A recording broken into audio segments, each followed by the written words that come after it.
우리 다 같이 하나님의 말씀 성경을 높이 드시고 주의 말씀은 내 발의 등이요 내 길의 빛이니이다. 아멘.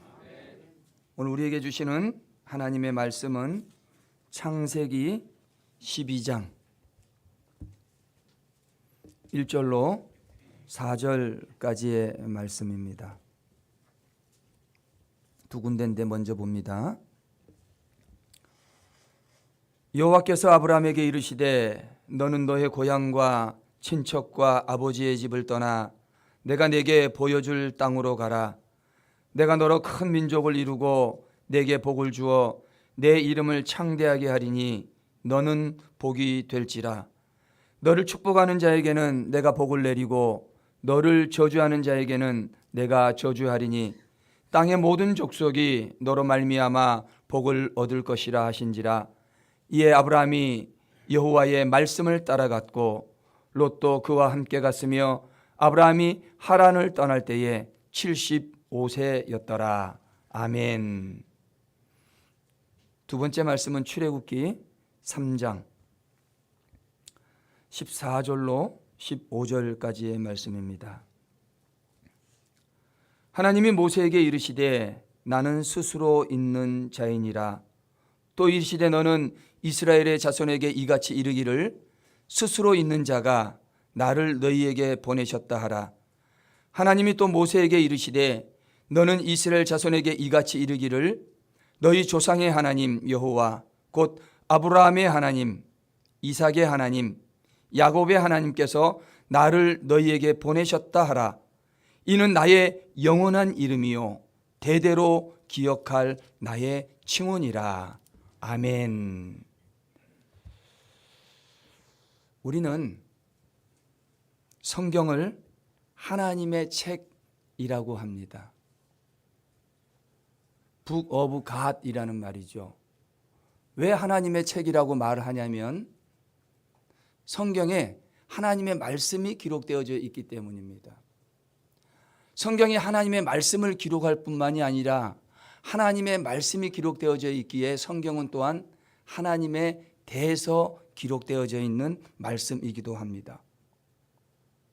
그래서 성경은 하나님의 책, Book of God이기도 하지만 하나님에 대한 책, Book about God이기도 합니다.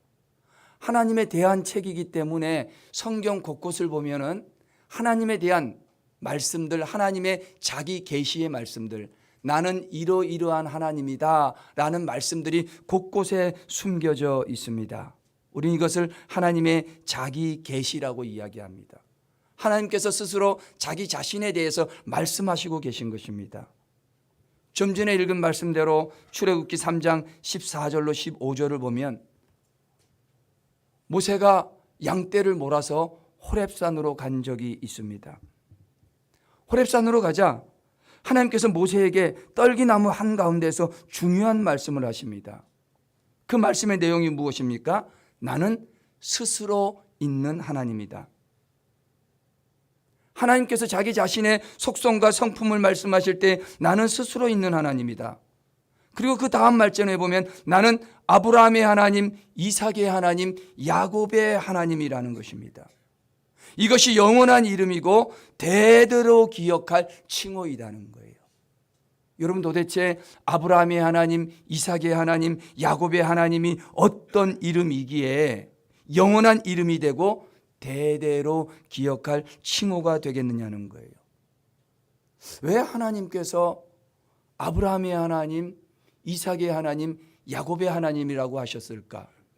성경에 수많은 사람들이 이름들이 있는데 성경에 보면 하나님께서 첫 번째 손수 지으신 아담이 있는데 그 첫사람 아담의 하나님이라고 말하지 않고 자기 아내를 누이라고 속인 비겁한 아브라함의 하나님이라고 말씀하셨을까?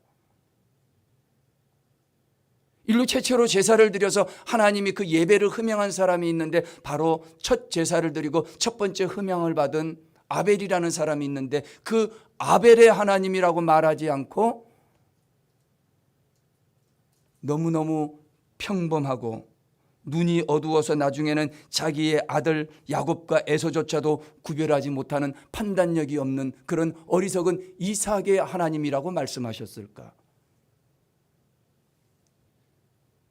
당대의 의인이요, 완전한 자요, 하나님과 동행했다고 하는 그 노아가 있는데, 그 노아의 하나님, 완전한 자, 당대의 의인의 그 노아의 하나님이라고 말하지 않고 아버지를 속이고 형을 속였던 야곱의 하나님, 거짓말쟁이 야곱의 하나님이라고 말씀하시는 것입니까? 도대체 왜 아브라함의 하나님, 이삭의 하나님, 야곱의 하나님이 영원한 이름이고 대대로 부를 칭호라고 그렇게까지 말씀하시는 것입니까? 그것도 모세를 한 민족의 영도자로 불러내는 그 중요한 자리에서 자기 자신을 계시하면서 나는 아담의 하나님, 아벨의 하나님, 노아의 하나님이 아니라 비겁한 아브라함의 하나님, 영안이 어두워서 판단력이 없는 이삭의 하나님, 거짓말쟁이 야곱의 하나님이라고 그렇게 말씀하시냐는 거예요. 여러분, 이 질문을 이해하는 것은 하나님을 알고 믿음 생활하는데 너무너무나 중요한 것입니다. 여러분, 신약 성경을 보면은 신약 성경을 열어가는 첫 번째 단어와 인물이 있습니다. 신약 성경의 첫 번째 기록된 단어가 무엇입니까? 아브라함과 다윗의 자손 예수 그리스도의 계보라. 위대한 신약 성경을 열어가는 첫 번째 인물이요 단어가 다른 것이 아니라 아브라함이라는 거예요. 아브라함. 예수 그리스도의 세계라. 예수 그리스도를 설명하는 첫 번째 단어가 바로 이 아브라함이라는 것입니다. 신약 성경을 시작하는 그 위대한 단어, 그게 왜 아브라함일까? 예수님을 소개하는 첫 번째 단어가 왜 아브라함일까? 우리는 이 말씀을 통해서 왜 하나님께서 스스로 아브라함의 하나님, 이삭의 하나님, 야곱의 하나님이라고 말씀하시는가를 깨닫게 되는 거예요. 성경 속에서 아브라함의 하나님, 이삭의 하나님, 야곱의 하나님이 정말 어떤 하나님이고 얼마나 중요한 분인가를 우리는 알게 된다는 거예요. 그래서 저는 앞으로 한 3주 정도 아브라함의 하나님, 이삭의 하나님, 이 야곱의 하나님, 왜 영원한 이름이 되고 대대로 불러야 될 칭호가 되는 것인가 하는 것을 좀 살펴보고 은혜를 나누고자 합니다. 오늘은 아브라함의 하나님이에요. 여러분, 아브라함의 하나님은 어떤 하나님이냐면, 첫째로 아브라함의 하나님은 떠나가라, 떠나가라 이렇게 말씀하시는 하나님이십니다. 오늘 말씀 1절 말씀에 보면 이렇게 기록을 하고 있습니다. 여호와께서 아브라함에게 이르시되 너는 너의 고향과 친척과 아버지의 집을 떠나 내가 내게 보여줄 땅으로 가라. 말씀해 보니까 떠나가라, 가라라고 말씀하시는 하나님입니다. 하나님께서 아브라함에게 지금 떠나가라, 가라라고 말씀하고 있는 지역은 갈대아 우르에서부터 시작이 됩니다. 지금 말씀의 배경이 하란같이 보여지지만 떠나가라고 말씀하신 것은 갈대아 우르에서 이미 시작된 것입니다. 이 갈대아 우르는 아브라함의 고향입니다. 고고학자들에 의하면 갈대아 우르는 티그리스와 유프라데스 강 사이에 있는 아주 비옥한 지역입니다.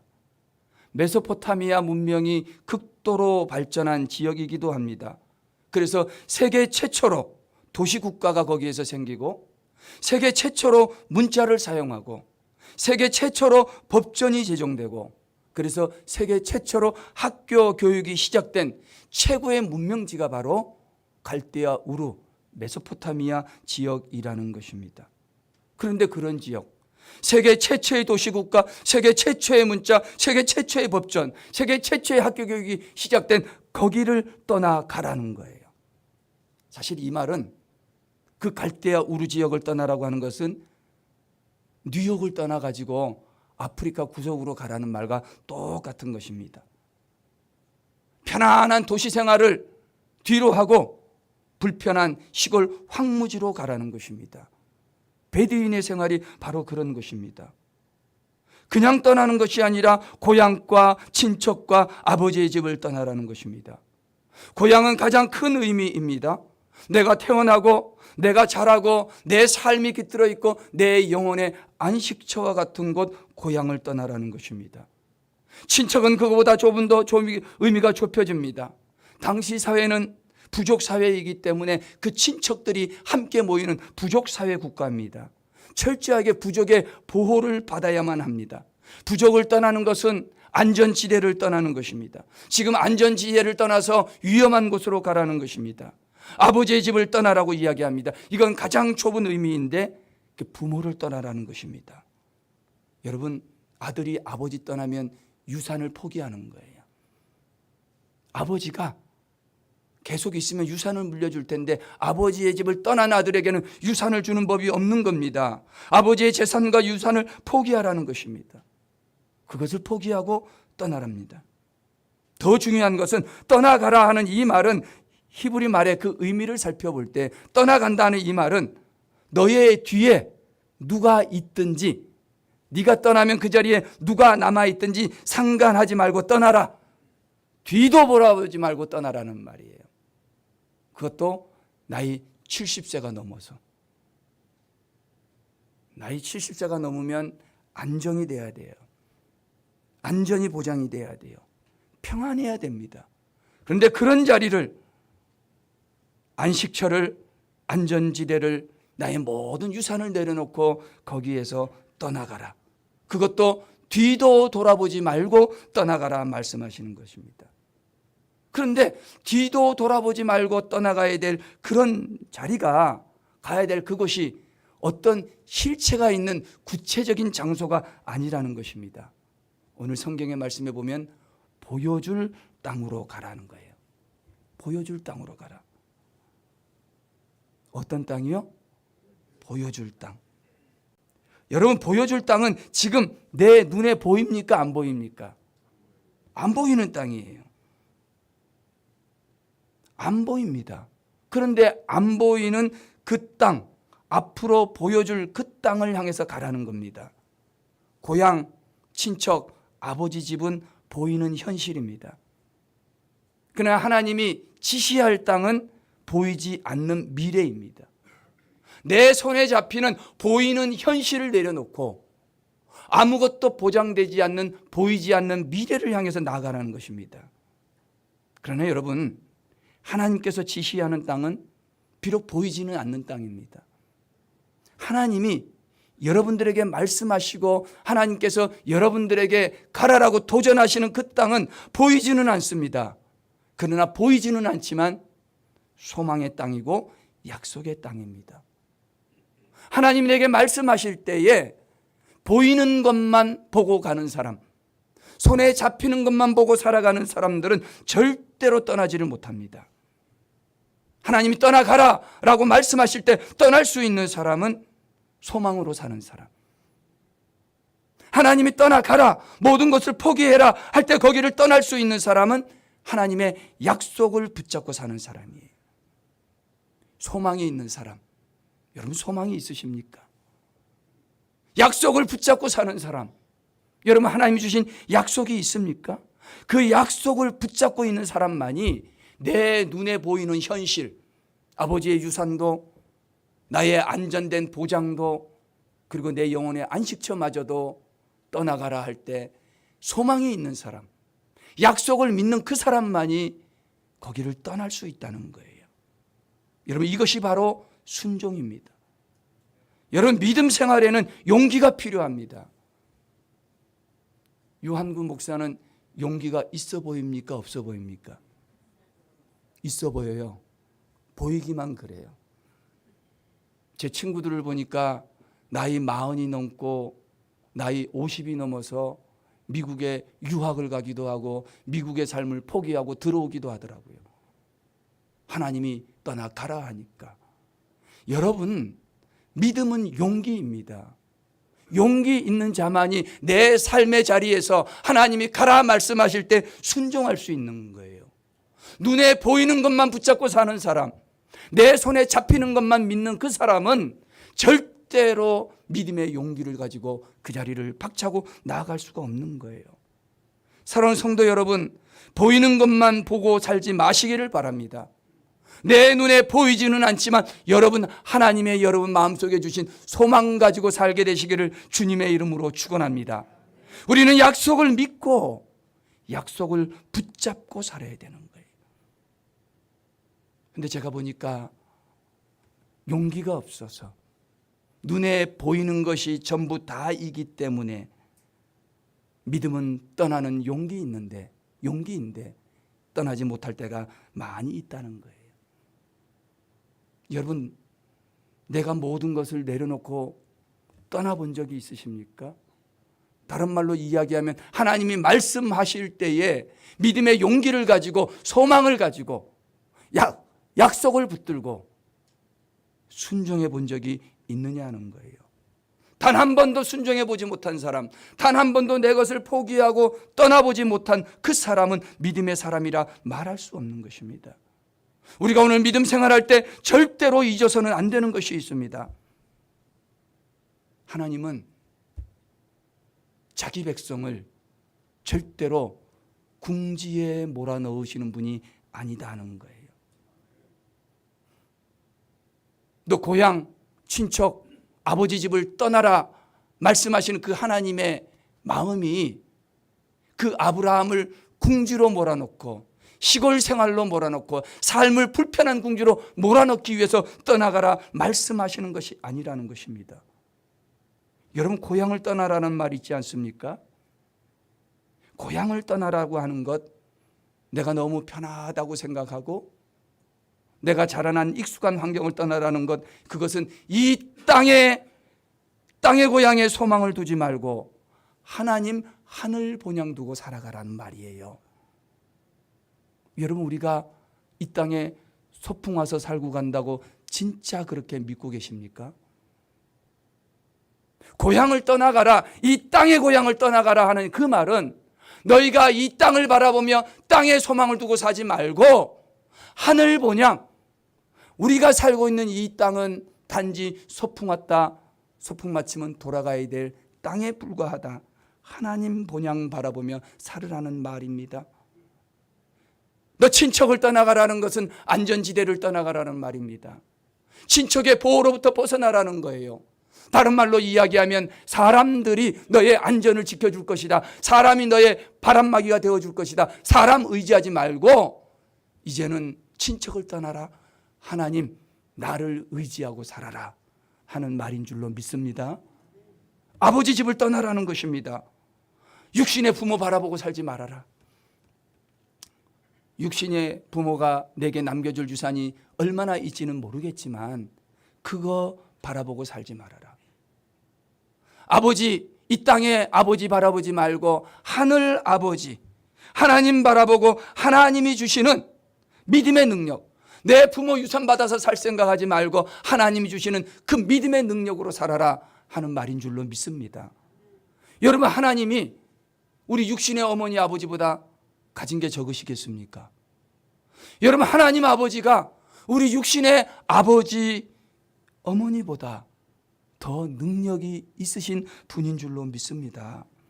하나님께서는요, 저와 여러분을 향해서 준비하고 계세요.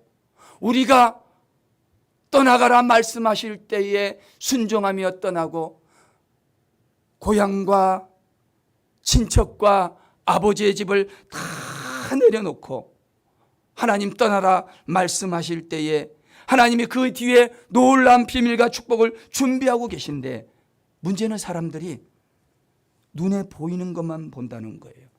고향만 바라봅니다. 친척만 바라봅니다. 아버지 집만 바라보고 사는 겁니다. 순종할 용기가 없고 떠날 믿음이 없었던 것입니다. 사랑하는 성도 여러분, 어떻게 믿음 생활하십니까? 오늘 우리가 이 땅에 하나님의 자녀로 보내심을 받아서 하나님의 자녀로 이 땅의 아름다운 삶을 살아가야 된다고 한다면 저는 아브라함의 하나님이 나의 하나님 되시기를 주님의 이름으로 축원합니다. 아브라함의 하나님이 고향과 친척과 아버지의 집을 떠나라, 너 편안한 것을 포기해라, 너의 안전지대는 세상 사람들이 아니라 나다, 네가 바라보고 살아야 될 것은 내 부모가 물려주는 유산이나 재산이 아니라 하나님 주시는 믿음, 하나님의 능력으로 살아라 하시는 말씀인 줄로 믿습니다. 때문에 사랑하는 성도 여러분, 아브라함의 그 하나님께서 오늘 우리들에게 말씀하십니다. 떠나가라. 이런 믿음을 가지시기를 주님의 이름으로 축원합니다. 이 땅 바라보지 말고 우리 하나님 나라 바라보고 사시기를 주님의 이름으로 축원합니다. 우리가 의지할 건 많이 있지만, 내게 도움이 되는 사람들도 있지만 그 사람들을 의지하지 말고 우리 하나님만 의지하고 사시기를 주님의 이름으로 축원합니다. 우리에게 진짜 필요한 것은 부모가 물려주는 재산이 아니라 하나님 바라보고 하나님이 주시는 믿음, 그 믿음이 오늘 저와 여러분에게 필요한 줄로 믿습니다. 이 하나님, 이 아브라함의 하나님이 저와 여러분의 하나님이 되어지시기를 주님의 이름으로 축원합니다. 그래서 첫 번째 하나님은 떠나가라 말씀하시는 하나님입니다. 두 번째로 아브라함의 하나님은 창대하게 하리라 말씀하시는 하나님이에요. 창대하게 하리라. 오늘 2절 말씀은 이렇게 기록을 합니다. 내가 너로 큰 민족을 이루고 내게 복을 주어 내 이름을 창대하게 하리니 너는 복이 될지라. 큰 민족을 이루고 내 이름을 창대하게 하겠다는 거예요. 아까도 잠깐 말씀을 드렸지만 하나님께서 우리에게 떠나가라 말씀하실 때에 우리를 궁지로 몰아넣는 분이 아니다 하고 말씀을 드렸습니다. 오히려 하나님께서는 너의 고향, 친척, 아버지의 집을 떠나라, 다 포기하고 내려놓고 떠나라, 순종해라, 그렇게 말씀하신 하나님이 2절에서 큰 민족을 이루게 하겠다, 내 이름을 창대하게 하겠다 말씀하십니다. 이 2절에서 중요한 단어가 두 가지 있는데, 하나는 큰 민족, 민족이라는 단어입니다. 또 하나는 창대라는 단어입니다. 여러분, 먼저 이 민족이라고 하는 단어를 좀 신중하게 살펴봐야 됩니다. 왜 신중하게 살펴봐야 되냐면, 지금 이 본문 속에 기록되어 있는 아브라함이 살아가는 이 시대에는 민족이라고 하는 개념이 없는 시대입니다. 사람들이 민족을 모르는 시대예요. 왜냐하면 그 시대는 아까도 말씀드렸듯이 친척들과 함께 사는 부족사회, 지파공동체, 지파사회였기 때문에 그렇습니다. 부족공동체, 부족들끼리 그렇게 살아가는 시대입니다. 민족을 모르는 시대입니다. 민족이 무엇인지 모르고 살아가는 사람에게, 부족만 알고 지파만 아는 그 사람에게 민족이라는 말을 했을 때에 이 아브라함이 내가 큰 민족을 만들어주겠다는 이 말을 과연 이해할 수 있었냐는 거예요. 쉽지 않았을 것입니다. 그래서 큰 민족을 말하고 난 다음에 민족을 모르기 때문에 그 다음에 하시는 말씀이 창대하게 하리라, 크게 만들어주겠다라고 곁들여서 사용을 하고 있는 겁니다. 모르니까 다른 단어를 쓰는 거죠. 여러분, 세상에 가장 답답한 것이, 정말 어려운 것이 있습니다. 정말 어려운 것이 있는데 그게 뭐냐면, 눈으로 봐야만 아는 사람, 봐야만 믿는 그 사람에게 보이지 않는 것을 설명한다는 게 너무너무 어려운 거예요. 민족을 모르는 사람에게 민족을 설명한다는 게 얼마나 어렵겠습니까? 눈으로 보고 손으로 만진 것만 믿는 사람에게 보이지 않는 것을 설명하는 게 얼마나 어렵고 답답하겠습니까? 열왕기하 6장에 보면 어떤 이야기가 나오냐면, 엘리사 선지자 시대에 아람 군대가 쳐들어온 적이 있습니다. 엘리사가 있는데, 도단이라고 하는 성에 머물러 있는데 그때 아람 군대가 쳐들어온 거예요. 그걸 가장 먼저 본 사람이 누구냐면 엘리사의 선지자였던 그의 사환이 가장 먼저 본 겁니다. 엘리사의 사환이 먼저 보고 난 다음에 와서 하는 얘기가, 선생님 큰일 났다는 것입니다. 지금 아람 군대가 쳐들어와서 도단이라고 하는 이 성을 포위하고 있는데 우리는 이제 풍전등화입니다 하고 난리를 치는 겁니다. 그때 엘리사가 뭐라고 말씀하시는지 아십니까? 엘리사가 하는 이야기가 이렇게 이야기합니다. 아무 일 없다는 듯이, 두려워하지 말라, 우리와 함께한 자가 그들과 함께한 자보다 많다는 거예요. 지금 아람 군대가 도단성을 포위했습니다. 사환이 보니까 큰일 났다는 거예요. 자기의 스승에게 가서 그 이야기를 했더니 엘리사가 하는 이야기가 두려워하지 말아라. 우리와 함께한 자가 저들과 함께한 자보다 많다라고 이야기를 합니다. 여러분 이게 무슨 말입니까? 우리와 함께한 자라고 하는 이 말은 이스라엘 백성들과 함께하고 있는 하나님의 천군 천사, 하나님의 군대를 의미하는 거예요. 하나님의 천군 천사가 눈에 보입니까? 안 보입니까? 안 보이죠. 그런데 하나님의 군대가 아람 군대보다 많다는 거예요. 우리와 함께한 자, 하나님의 천군 천사가 저들과 함께한 자, 아람 군대보다 많다는 거예요. 그런데 엘리사의 사환은 눈으로 본 것만 보는 사람이에요. 지금 보이지 않는 하나님의 군대와 군사를 설명하니까 그게 이해가 됩니까? 안 됩니까? 안 돼요. 믿어집니까? 안 믿어집니까? 안 믿어지는 거예요. 왜? 사환의 눈에는 도단성에는 군인이 없기 때문에. 그러나 엘리사의 눈에는 누가 있는 겁니까? 하나님의 군대가 있었기 때문입니다. 여러분, 자기가 아는 것만 믿고 보는 것만 아는 그 사람에게 아무리 무엇인가를 설명해도 이해를 하지를 못합니다. 마찬가지입니다. 하나님께서 아브라함에게 큰 민족이 이루어지겠다 하는데 아브라함 민족이 뭔지를 몰라요. 그 시대에 민족 단위로 살아가는 사람이 없기 때문에 다 부족, 친척들끼리만 살아가고 있기 때문에. 여러분, 보이는 것만 믿으면, 다른 말로 이야기해서 믿음의 수준이 낮으면, 보이는 것만 믿는 사람, 믿음의 수준이 낮으면 믿지를 못합니다. 엘리사의 사환 같은 사람이에요. 여러분, 이게 정말 답답한 노릇입니다. 보이는 것만 믿는 그 사람에게는 아무리 설명을 하고 아무리 축복을 부어주어도 그것을 받아 담지를 못하는 거예요. 그래서 내가 큰 민족이 이루어지겠다 말씀하시고 그 다음에 너의 이름을 창대하게 만들어주겠다 말씀하시는 거예요. 때로는 내가 아무것도 몰라요. 이해도 안 돼요. 그런데 하나님이 내게 와서 약속해 줄 때가 있단 말이죠. 믿어지지도 않고 보이지도 않고 손에 잡히지도 않는데, 그럴 때 하나님이 말씀하시면 어떻게 해야 되는지 아십니까? 우리는 먼저 머리로 계산을 합니다. 그 부족한 믿음으로 한번 이해하려고 합니다. 여러분, 나쁜 머리로 계산하려고 하지 말고, 이해 안 되는데 억지로 이해하려고 하지 말고, 하나님께서 말씀하시면 한번 따라 하십시다. 덮어놓고 아멘 합시다.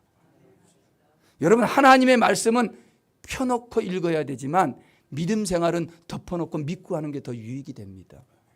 하나님이 말씀을 하시는데 나쁜 머리로 계산을 해요. 하나님의 말씀을 하시는데 나는 민족이라고 하는 개념을 모르는데, 하나님 내게 주신 축복의 개념을 모르는데 그걸 이해하려고 하는 거예요. 그럴 때는 계산하려고 하고 이해하려고 하지 말고 어떻게 하라? 덮어놓고 아멘 하는 거예요. 주님, 제가요 머리가 좀 짧아요. 내가요 믿음의 수준이 낮아서요 주님이 큰 거 말하는데 나는 눈에 보이는 것밖에 몰라요. 그래서 나는 그냥 주님이 말씀하시면 그냥 아멘 할래요. 여러분, 이겁니다. 하나님이 말씀하실 때에 계산하려고 하거나 하나님이 말씀하실 때 내가 이해돼야만 믿으려고 하지 말고 주님이 말씀하시니까 나는 그냥 아멘 합니다. 그래서 4절 말씀에 아브라함이 말씀을 따라갔고, 말씀 따라갔다는 게 뭡니까? 하나님 말씀하니까 덮어놓고 아멘 했다, 그 말입니다. 여러분, 아브라함이 100세의 아들을 얻은 그 아들, 하나님이 그 아들을 모리아산에 바치라는 거예요. 머리로 한번 계산을 해보는 거예요. 나쁜 머리로 아무리 계산해봐야 계산이 안 나와. 믿음의 수준이 낮아져 이해가 안 되는데 내가 이 아들을 잡아서 하나님 앞에 바치면 어떻게 될까? 그걸 아무리 하나님의 의도를 계산해 보려고 하고 이해하려고 해도 이해가 안 되는 거예요. 그냥 이 아브라함이 하나님이 바치라니까 말씀을 따라 덮어놓고 아멘 하고 믿고 바친 거예요. 하나님이 바치라니까. 거기에 가서 칼을 들어 그 아들을 내려치려고 할 때 덮어놓고 아멘 했더니, 덮어놓고 아멘한 그 이후에 여호와 이레의 하나님을 만나게 되더라는 거예요. 그래서 창세기 15장 6절 말씀에 아브라함이 하나님을 믿으니, 말씀을 따라갔더니, 덮어놓고 믿었더니 하나님이 이것을 의로 여기셨고, 하나님이 그 의로 여기신 것 때문에 아브라함을 믿음의 조상 삼았다는 거예요. 사랑하는 성도 여러분, 우리 주님이 말씀하십니다. 내가 너를 창대하게 하리라. 내가 너를 크게 하리라. 내가 너를 위대하게 하리라. 덮어놓고 아멘 하랬는데 아무도 여러분, 하나님의 말씀은 이해하니까 믿어지는 것이 아니라 믿으니까 이해가 되는 줄로 믿습니다. 하나님의 말씀은 내가 이해하니까 믿어지는 것이 아니라 믿으니까, 덮어놓고 믿으니까 그 다음에 이해가 되더라는 거예요. 여러분, 하나님 말씀 따라가면 믿어지고, 믿어지면 이해가 될 줄로 믿습니다. 사랑하는 성도 여러분, 오늘 주님이 말씀하십니다. 내가 너를 창대하게 하리라.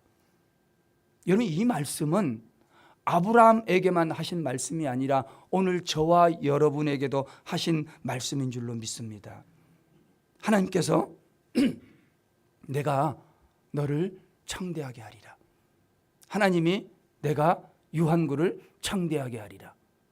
내가 김종순을 창대하게 하리라. 내가 이석철을 창대하게 하리라. 아멘도 안 해.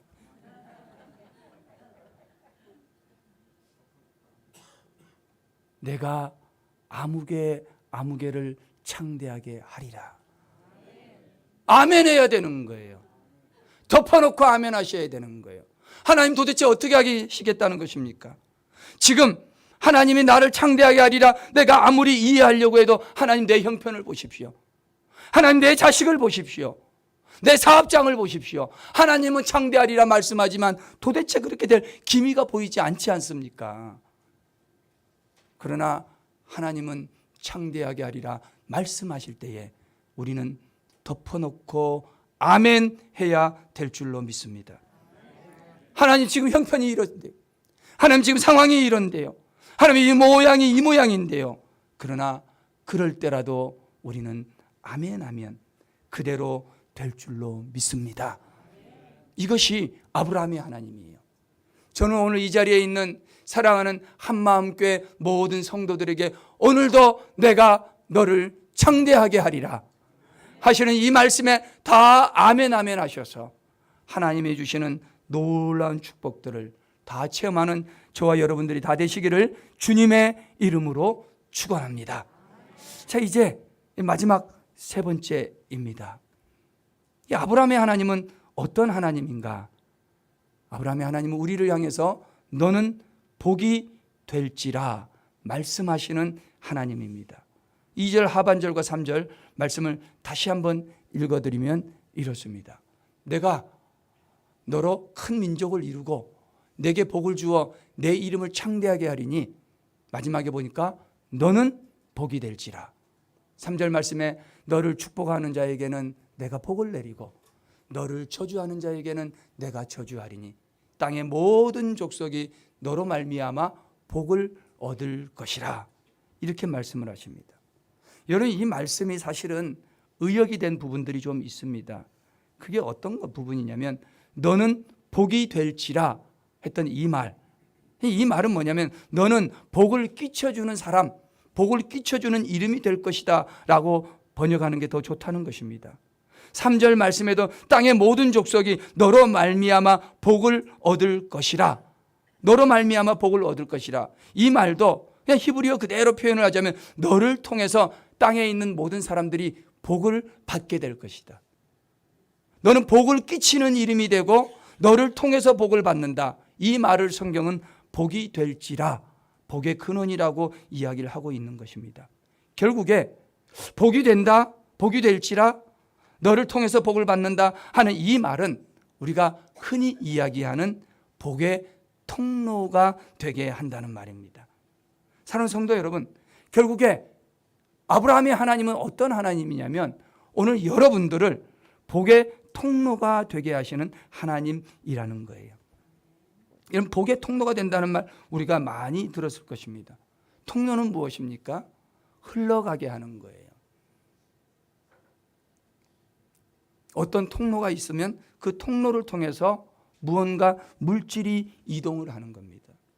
이사를 했더니 세면기가 이렇게 있는데 집에 세면기가 좀 고장이 났어요. 사람을 불러다가 이걸 고치려고 하니까 좀 힘들어 하더라고요. 근데 고치다 보니까 고치기 전에는 세면기에 물을 부으면 이 통로가 고장이 막혀 있으니까 물이 화장실 바닥으로 막 새는 거예요. 수리를 하고 난 다음에 통로가 잘 연결이 되니까 세면기에 있는 물이 아무 문제 없이 하수구로 쑥쑥 잘 빠져나가게 되는 거예요. 그게 통로입니다. 그런데 오늘 성경이 하는 말이 그냥 통로가 아니라 어떤 통로라고 말하냐면 너는 복이 될지라 하는 이 말은 너는 복의 통로가 될 것이다 라고 말을 하는 거예요. 다른 말로 이야기하면 하나님의 복이 나를 통해서 흘러가게 되는 거예요. 하나님의 복이 나를 통해서 내가 있는 삶의 자리로 흘러가게 되더라는 거예요. 여러분, 무언가 흘러가게 되지 않습니까? 흘러가는 그 자리에는 생명의 역사가 나타납니다. 그죠? 물이 흘러가면 물이 흘러간 그 자리에는 생명의 역사가 일어나가지고 거기에 무언가 자라나게 되고 삶이 풍성해집니다. 마찬가지입니다. 오늘 우리가 가정에서 여러분 한 분 한 분들이 여러분이 살아가는 가정에서 복의 통로가 되면 하나님의 복이 여러분의 가정으로 흘러들어가는 거예요. 하나님의 복이 내가 통로가 되니까 나를 통해서 내 가정으로 흘러들어가면 내 가정에 생명의 역사가 나타나고 내 가정이 풍성해지는 거예요. 여러분이 사업을 하십니까? 여러분 사업장에 여러분이 축복의 통로가 되고 복의 통로가 되면 하나님의 복이 여러분을 통해서 여러분 사업장으로, 마치 요셉이 감옥에 있을 때 거기서 하나님이 형통하게 하셔서 복의 통로가 되어서 그 안에 있는 모든 보디발과 그 안에 있는 사람들이 복을 받았던 것처럼 축복을 받게 되더라는 것이죠. 그런데 여기에 문제가 있어요. 어떤 문제가 있냐면 하나님은 너는 복이 될지라, 너는 복이 될지라, 그 다음에 하는 말이 너는 복의 통로가 될 것이다 라고 이야기를 하는데, 성경에서 하시는 말씀이 내 삶의 현실하고 다를 때가 참 많아요. 성경은 너는 복이 될지라, 너는 복의 통로다, 내가 있으면 하나님의 복이 흘러와가지고 거기에 생명의 역사가 나타나고 삶이 풍성하게 된다라고 말을 하는데, 내가 직장에 있는데 직장이 힘이 들고, 내가 사업을 하는데 사업이 힘이 들고, 내가 자녀들이 있는데 그 자녀들이 내 마음대로 되지 않고 애먹이고 속썩일 때도 있더라는 거예요. 복의 통로는커녕 복을 남에게 흘려보내기는커녕 나의 삶조차도 복하고 관계없을 때가 너무 많다는 거예요. 하나님, 내가 복의 통로인데 통로가 되기는커녕 나도 복 못 받았는데 이게 뭡니까? 성경이 말하는 말씀과 내 삶의 현실이 상관이 없을 때가 있더라는 거예요. 그 성경 말씀이 틀린 겁니까? 도대체 무엇입니까? 오늘 우리가 읽은 이 말씀을 통해서 배워야 되는 것은 저와 여러분이 복의 통로로 살아가는 법을 오늘 성경이 우리에게 가르쳐 주는 거예요. 복의 통로로 살아가는 법. 첫 번째, 저와 여러분이 복의 통로로 살아가는 법은 뭐냐면 하나님의 말씀을 붙잡고 자부심을 가지고 살아가야 되는 거예요. 복의 통로로 살아가는 법이에요. 하나님의 말씀을 붙잡고 뭐를 가지고 살아라? 자부심을 가지고 살아라. 민수기 23장 19절 말씀에 이렇게 이야기합니다. 하나님은 사람이 아니시니 거짓말을 하지 않으시고 인생이 아니시니 후회가 없으시도다. 어찌 그 말씀하신 바를 행하지 않으시며 하신 말씀을 실행하지 않으시랴. 좀 놔둬보세요, 이 말씀. 하나님은 사람이 아니니까 거짓말 절대로 안 한다는 거예요.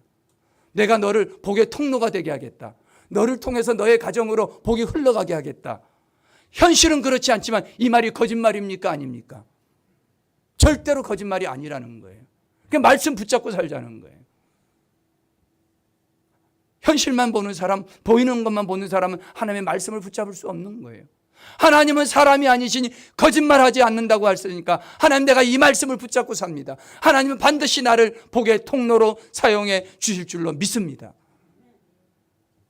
어찌 그 말씀하신 바를 행하지 않으시며 그 하신 말씀을 실행하지 않으시랴. 내가 너를 복의 통로 만들어 주겠다.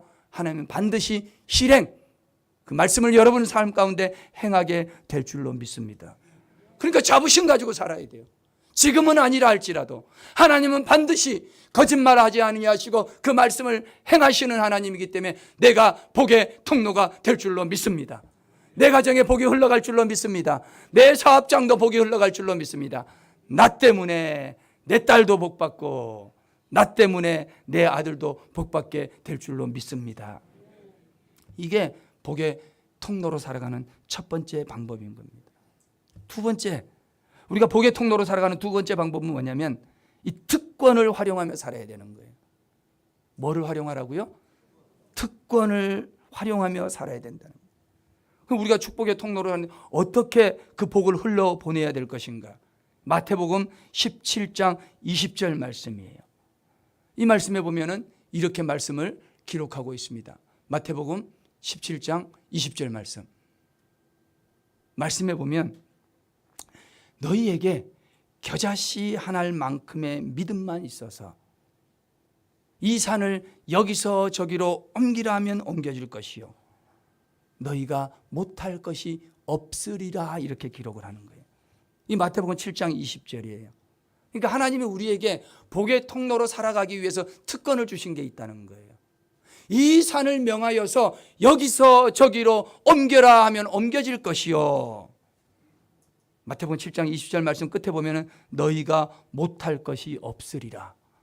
야, 이게 축복의 통로라는 거예요. 여러분들이 축복의 통로로 살아가는 방법이 뭐냐면 하나님의 주신 믿음의 특권을 활용하는 거예요. 하나님이 말씀하셨으니까 그 말씀이 그대로 다 이루어질 줄로 믿고 여기서 저기로 옮겨질지어다, 이 문제가 사라지게 될지어다 믿고 사는 거예요. 성경에 하시는 말씀이 너희가 못할 것이 없으리라. 제가 보니까 못하는 게 너무 많더라고. 이것도 할 줄 모르고 저것도 할 줄 모르고 아무것도 할 줄 몰라, 젬병이야. 성경에 하시는 말씀이 너희가 하지 못할 것이 없으리라. 여러분, 겨자씨 한 알만큼의 믿음만 있으면 되는 거예요. 겨자씨 보셨습니까? 야, 어떤 분이 성지순례를 다녀와서, 여러분들 중에도 갔다 와서 좀 갖다 주시는 분이 있었으면 좋겠어요. 성지순례를 가져오신 분이 겨자씨라고 해가지고 코팅을 해서 주는데 뭐만하다고 해야 될까요? 딱 먼지만하다 하는 게 맞는 것 같아요. 그게 겨자씨예요. 내 삶의 문제가 왜 없어지지 않습니까? 그 겨자씨 한 알만한 믿음이 없기 때문에. 사랑 우리 한마음교회 성도 모든 분들은 제가 봤을 때 겨자씨보다는 더 큰 믿음들을 가지고 계셔. 아멘도 안 해. 여러분, 그 겨자씨가 만한 믿음을 가지고 선포하며 사십시오. 자부심을 가지고 사십시오. 여러분 삶에 있는 자리에서 복의 통로가 될 줄로 믿습니다. 이제 말씀을 정리합니다. 오늘 성경은 아브라함의 하나님, 이삭의 하나님, 야곱의 하나님이라고 말씀하십니다. 아브라함의 하나님은 떠나가라, 우리에게 단순히 순종하며 용기를 가지고 살라고 말씀하십니다. 창대하게 하리라, 보이지는 않지만 믿음을 가지면 그대로 이루어 주시겠다고 말씀하시는 하나님이십니다. 오늘 우리로 하여금 복이 되게 하리라, 축복의 통로로 살아가게 하시는 하나님이십니다. 여러분, 그 하나님이 나의 하나님, 여러분의 하나님으로 다 되어서 여러분 삶이 축복의 통로가 되는 삶 되시기를 주님의 이름으로 축원합니다. 하나님 아버지, 고맙고 감사합니다. 오늘 우리에게 아브라함의 하나님, 영원히 기억될 이름, 대대에 불릴 칭호로 우리에게 가르쳐 주신 것 고맙고 감사합니다.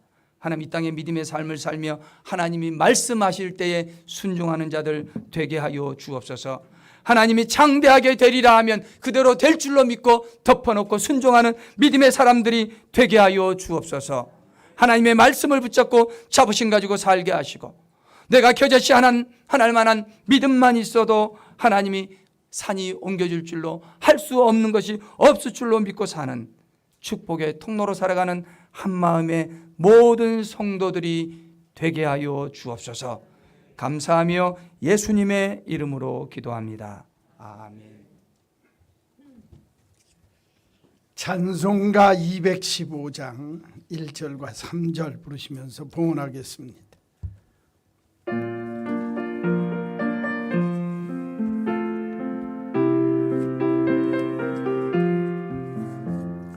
내 죄 속해 주신 주께 힘과 정성 다하니 나의 온갖 언행심사 주를 위한 것일세. 내게 있는 모든 것을 주를 위해 바치리. 내게 있는 모든 것을 주를 위해 바치리. 내가 주를 바라보니 나의 영혼 맑아져.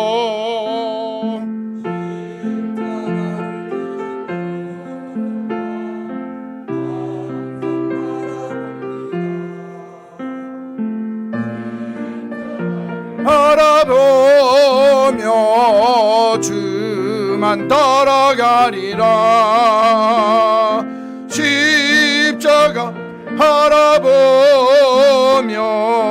주만 따라가리라.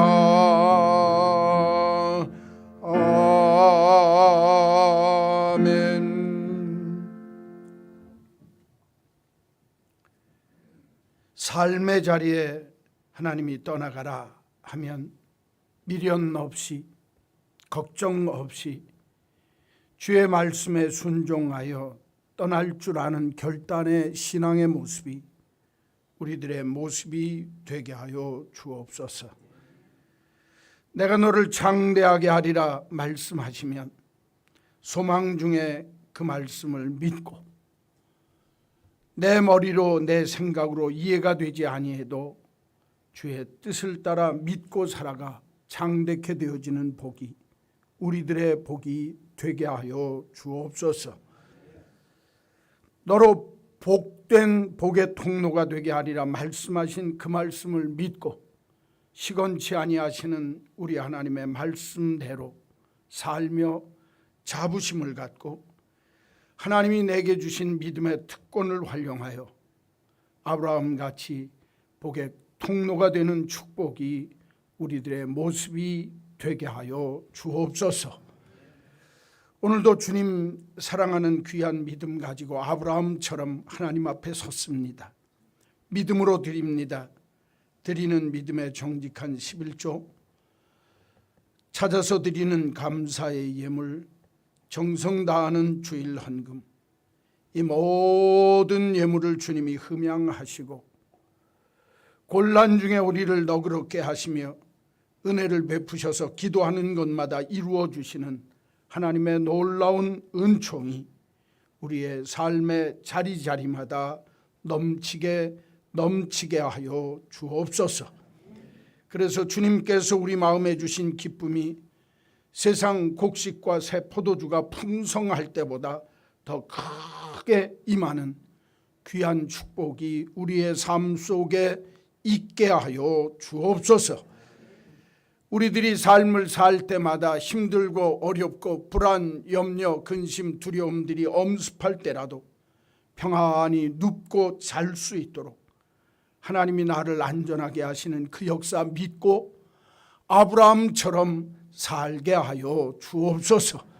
그래서 이 땅 위의 삶을 살며 하나님이 우리의 삶에 개입하시고 역사하셔서 주시는 귀한 복을 나만 누리는 것이 아니라 복의 통로로 나를 복주는 자에 축복하는 자에게 복을 주시고 나를 저주하는 자에게 하나님의 저주가 임하는 것을 볼 수 있도록 하나님께서 큰 은혜로 역사하여 주옵소서.